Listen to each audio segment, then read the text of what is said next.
σημασία να το ακούσουμε από τον κύριο Τσίτα. Τι πρέπει να έχει ένα καλό παιδικό βιβλίο. Τον έχουμε μαζί μας. Καλημέρα, κύριε Τσίτα. Ευχαριστούμε πάρα πολύ που είστε μαζί μας σήμερα το πρωί και βεβαίως συγχαρητήρια και για το βραβείο για το Σύμβουλο του Βασιλιά. Καλημέρα, κυρία Μακρύ. Χαίρομαι πολύ που είμαι μαζί σας στην ωραία σας εκπομπή και ευχαριστώ για τα καλά σας λόγια για το Σύμβουλο.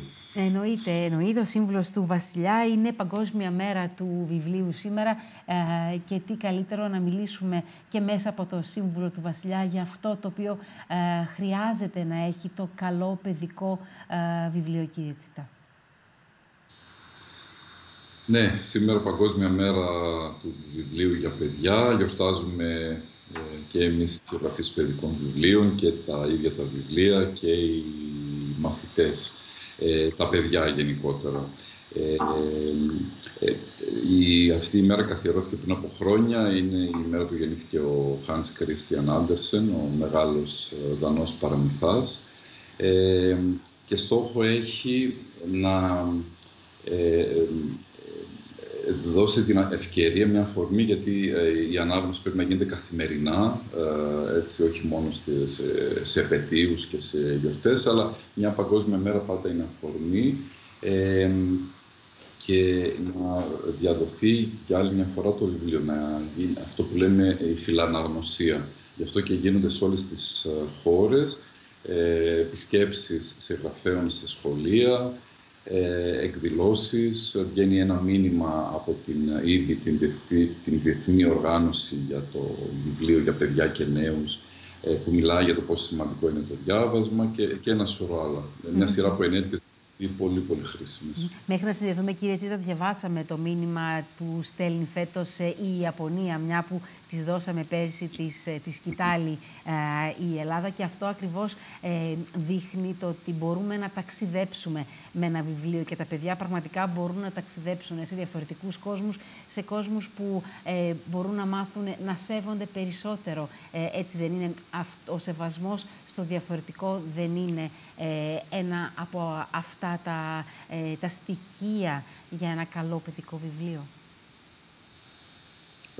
Βέβαια. Για ένα καλό παιδικό βιβλίο και για τα ωφέλη που αποκομίζει το παιδί από την ανάγνωσή του. Τα ωφέλη είναι πάρα πολλά. Έχουν γίνει, ξέρετε, πολλές μελέτες και έχει αποδειχθεί εδώ και χρόνια ότι το καλό παιδικό βιβλίο ενισχύσουμε την ενσυναίσθηση. Αυτό που λέω εγώ στα παιδιά καμιά φορά, λέω ότι το μεγαλύτερο καλό που κάνει το βιβλίο είναι ότι ανοίγει την καρδιά και την ψυχή μας και χωράει το διαφορετικό και χωράει όλους τους ανθρώπους που είναι διαφορετικοί από εμάς. Επίσης, ένα καλό παιδικό βιβλίο βοηθάει στο λεξιλόγιο, να αναπτύσσεται το λεξιλόγιο του παιδιού. Η συγκέντρωση, έτσι, το παιδί είναι συγκεντρωμένο και μπορεί να λειτουργήσει καλύτερα από το να είναι και τώρα με τα τάμπλετ και τα κινητά που το μυαλό είναι συνέχεια σκόρπιο. Ένα βιβλίο και μάλιστα ένα βιβλίο έντυπο είναι αυτό που θα το βοηθήσει να συγκεντρωθεί. Είναι πολλά τα ωφέλη. Μπορούμε να συζητάμε έτσι και να τα αναλύουμε, αν θέλετε. Βεβαίως. Είναι πολλά τα ωφέλη του βιβλίου και για τους μικρούς και για τους μεγάλους, και βεβαίως προσαρμόζεστε κι εσείς οι συγγραφείς σε αυτή τη λογική που απαιτεί είτε να ακούσει κάποιος τη φωνή του συγγραφέα μέσα από έναν QR code ή να την διαβάσει και ηλεκτρονικά μέσα από τα βιβλία, και ο Σύμβουλος του Βασιλιά το έχει αυτό, χωρίς βέβαιως να σημαίνει ότι είναι τόσο κακή η τεχνολογία. Μπορούμε να συνυπάρξουμε μαζί της, αλλά αυτό είναι κάτι το οποίο πρέπει να γίνει και με ένα μέτρο. Και αυτό είναι και επίσης από τα χαρακτηριστικά των παιδικών βιβλίων. Έτσι δεν είναι? Ότι μέσα σε σύντομο χρονικό διάστημα, με ένα πολύ συγκεκριμένο λεξιλόγιο, περνάει ο συγγραφέας τα μηνύματα που θέλει να περάσει και να γίνουν εύληπτα από το παιδί. Σωστά. Θίξατε αρκετά θέματα και μάλιστα ενδιαφέροντα. Μια που λέτε για το QR code, ας πούμε, στο Σύμβουλο του Βασιλιά, Εκεί η σειρά αυτή που λέγεται «Μικρές Καληνύχτες» και είναι των εκδόσεων Μετέχνη, δίνει τη δυνατότητα, σκανάροντας το παιδί με το κινητό του, τον κωδικό που υπάρχει μέσα στο βιβλίο, να ακούσει τη φωνή των συγγραφέων. Άρα, αν σκανάρει το σύμβολο του βασιλιά, θα ακούσει εμένα να διαβάζω την ιστορία. Αυτό γίνεται κυρίως για τα μικρά παιδιά που δεν μπορούν να διαβάσουν. Ξεφυλίζουν το βιβλίο με τη βοήθεια των γονιών, να δουν τις υπέροχες εικόνες της Μεριλίας Φωτιάδου στο βιβλίο. Και οπότε η φωνή, σίγουρα ο μπαμπάς και η μαμά ή ο μεγαλύτερος ότι διαβάσουν την ιστορία, αλλά είναι και μια καλή αφορμή να ακούσουν από μένα, ας πούμε, την ιστορία. Αυτό πράγματι λοιπόν δείχνει ότι όταν η τεχνολογία χρησιμοποιείται με μέτρο και με σωστό τρόπο, βγάζει ένα αρμονικό αποτέλεσμα, σίγουρα. Τώρα, είπατε για τα νοήματα, τα συμπυκνωμένα, έτσι, για τον τρόπο που ένας συγγραφέας εκφράζεται και απευθύνεται στα παιδιά. Σίγουρα όταν έχουμε να κάνουμε με μικρά παιδιά, όπως είναι οι δικοί μου αναγνώστες, εγώ, το ξέρετε καλά εσείς, έχω βιβλία για ενήλικες, κάποια 5 που απευθύνονται στους μεγάλους, και τα υπόλοιπα 31 βιβλία που απευθύνονται σε παιδιά είναι για παιδιά μικρής ηλικίας. Είναι αυτές οι ηλικίες που μου αρέσουν εμένα πολύ, είναι η προσχολική και πρωτοσχολική ηλικία. Σε αυτές τις περιπτώσεις, επειδή ξέρω ότι οι αναγνώστες μου είναι μικρά παιδιά και διασπάται και η προσοχή τους εύκολα και πρέπει να τους δώσεις έτσι, να καταλάβουν με λίγες λέξεις αυτό που θες να περάσεις. Εκεί τα κείμενα είναι μικρά. Ας πούμε, ο σύμβολος δεν ξεπερνάει τις 950 λέξεις. Μικρές, εύληπτες, με λεξιλόγιο που μπορούν να κατανοήσουν τα παιδιά και δεν χρειάζεται ανά 3 λέξεις να ρωτάνε τον γονιό ή τον μεγαλύτερο τι σημαίνει αυτό, τι σημαίνει αυτό. Απλές ιστορίες, και αυτό έχει και μια γοητεία για μένα, γιατί πρέπει με λίγες λέξεις να πεις πολλά πράγματα. Έτσι, δηλαδή αυτό κάτι που το έχει ποίηση. Εγώ, ας πούμε, το είχα την ποίηση γιατί ξεκίνησα την εποχή που ζούσα στη Θεσσαλονίκη, την εποχή των σπουδών μου, έγραφα ποίηση. Οπότε είχα μάθει τι σημαίνει να συμπυκνώνεις μέσα σε μερικούς στίχους, αντίστοιχα μέσα σε μερικές παραγράφους, μια ολόκληρη ιστορία. Και αυτό είναι εμένα πολύ. Είναι και πολύ σημαντικό και είναι από τα πράγματα τα οποία πρέπει να είσαι και καλός γνώστης της γλώσσας για να μπορέσεις να το κάνεις αυτό, και με τρόπο που θα έχεις και το λεξιλόγιο θα εμπλουτίζει, αλλά και παράλληλα θα είναι και συμπυκνωμένο, και είναι αυτό το οποίο χαιρόμαστε κι εμείς μερικές φορές ως δημοσιογράφοι να βλέπουμε στα κείμενα, είτε που γράφουμε εμείς είτε που γράφει κάποιος άλλος. Και βεβαίως μαζί με την γραφή, την παιδική και το παραμύθι, πάει και η εικονογράφηση. Είναι σχεδόν χέρι-χέρι, έτσι δεν είναι, κύριε Τσίτα? Ναι, όπως είπατε, χέρι-χέρι πάνε. Γιατί το 50% της επιτυχίας ενός εικονογραφημένου βιβλίου, που όπως είπαμε απευθύνεται σε μικρά παιδιά, το 50% της επιτυχίας ανήκει στην εικονογράφηση. Εγώ φροντίζω πολύ τις εικονογραφήσεις, δουλεύω με τους εικονογράφους και με τους εκδοτικούς οίκους, ώστε να γίνουν, να συνομιλεί όσο περισσότερο γίνεται το κείμενο με την εικόνα. Και επίσης κάτι άλλο, έχω συνέχεια διαρκώς τον εικονογράφο στο μυαλό μου και μου αρέσει η εικόνα είτε να συμπληρώνει είτε να πηγαίνει και κόντρα πολλές φορές στο κείμενο, ώστε να βγάζει, χιούμορ. Άλλο να δείχνει, να λέει το κείμενο, άλλο να δείχνει εικόνα. Έτσι μπορείς να κάνεις το παιδί να γελάσει. Ή μια καλή εικονογράφηση, ξέρετε, δεν εικονογραφεί απλώς αυτό που διαβάζεις. Δηλαδή, λέει, ας πούμε, το κείμενο, το κόκκινο μπλουζάκι της Μαρίας ήταν στην άκρη του κρεβατιού και το πήρε η Μαρία. Δεν έχει νόημα να δείχνεις, ας πούμε, τη Μαρία, το κοριτσάκι δηλαδή, και ένα κόκκινο μπλουζάκι μόνο και τίποτα άλλο. Αυτό το λέει το κείμενο. Άρα πρέπει να προσθέσει ο εικονογράφος, η εικονογράφος, να προσθέσει και άλλα πράγματα, να προχωρήσει το κείμενο ή να βάλει και να λειτουργήσει τη δική του φαντασία και να μπουν, και έχει συμβεί σε βιβλία μου, να μπουν πράγματα που δεν τα είχα σκεφτεί. Είναι, όπως ας πούμε, περίπου η σκηνοθεσία σε ένα θεατρικό έργο που το γράφει ο συγγραφέας. Ο σκηνοθέτης μπορεί να προσθέσει πάντα και να έχουν αυτά άμεση σχέση με το κείμενο βέβαια, να προσθέσει άλλα πράγματα. Οπότε η εικονογράφηση είναι σημαντικό πράγμα και εγώ είμαι περήφανος για τα βιβλία μου, γιατί είναι όλοι ταλαντούχοι εικονογράφοι, αυτοί που έχουν βάλει ζωγραφιές, όπως λέω και στα παιδιά, ζωγραφιές στα λόγια μου. Ζωγραφιές στα λόγια, βεβαίως, σε αγαστή συνεργασία ο συγγραφέας και ο εικονογράφος. Και βεβαίως είναι αυτό το... Έχει αρχίσει και αυξάνει ο αριθμός των συγγραφέων παιδικού βιβλίου. Υπάρχει μια αίσθηση, αυτή την έχετε κι εσείς, ή απλώς είναι κάτι το οποίο ούτως ή άλλως συμβαίνει, έχουν αυξηθεί και οι συγγραφείς γενικότερα? Έχουν αυξηθεί οι συγγραφείς γενικότερα και σε αυτό, ξέρετε, βοήθησε, αυτό τώρα δεν είναι καλό. Σίγουρα ο καθένας έχει δικαίωμα